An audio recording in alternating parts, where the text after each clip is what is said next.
Israel விமானப்படை நடத்திய அதிரடி தாக்குதலில் ஈரானின் உச்சபட்ச தலைவர் காமேனியின் விமானம் அழிக்கப்பட்டு விட்டதாக இஸ்ரேல் தெரிவித்துள்ளது. உண்மையில் காமேனியின் விமானம் தகர்க்கப்பட்டதா?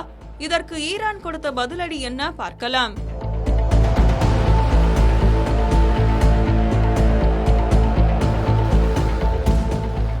அமெரிக்கா மற்றும் இஸ்ரேலின் கூட்டு தாக்குதலில் ஈரானின் உச்ச தலைவராக இருந்த காமேனி கடந்த பிப்ரவரி மாதம் 28ஆம் தேதி தெஹ்ரானில் உள்ள அவரது அலுவலகத்தில் கொல்லப்பட்டார். இதைத் தொடர்ந்து இந்த மரணத்திற்கு பதிலடி கொடுப்பதாக அறிவித்த ஈரான் வளைகுடா நாடுகளில் உள்ள அமெரிக்க ராணுவ தளங்கள் மற்றும் இஸ்ரேல் மீது ஏவுகணை தாக்குதலை நடத்தி வருகிறது. அதே சமயம் ஈரான் மீதான தாக்குதலையும் அமெரிக்கா மற்றும் இஸ்ரேல் தீவிரப்படுத்தி வருகிறது. இந்த நிலையில் ஈரானின் புதிய உச்ச தலைவராக கடந்த வாரம் அயதுல்லா காமேனியின் மகன் மொஸ்தபா காமேனி பதவியேற்றார்.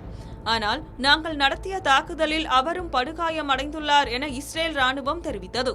ஆனால் மொஸ்தபாவுக்கு சிறிய அளவிலான காயங்களே ஏற்பட்டதாக ஈரான் விளக்கம் அளித்தது.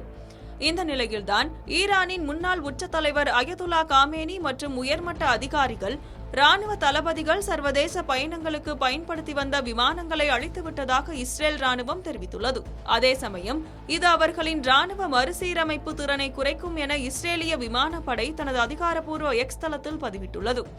ஏற்கனவே அலி காமேனி கொல்லப்பட்ட நிலையில் தற்போது அவர் பயன்படுத்திய விமானமும் அழிக்கப்பட்டுள்ளது ஈரானிய ஆட்சிக்கு ஒரு பெரும் பின்னடைவாகவே பார்க்கப்படுகிறது.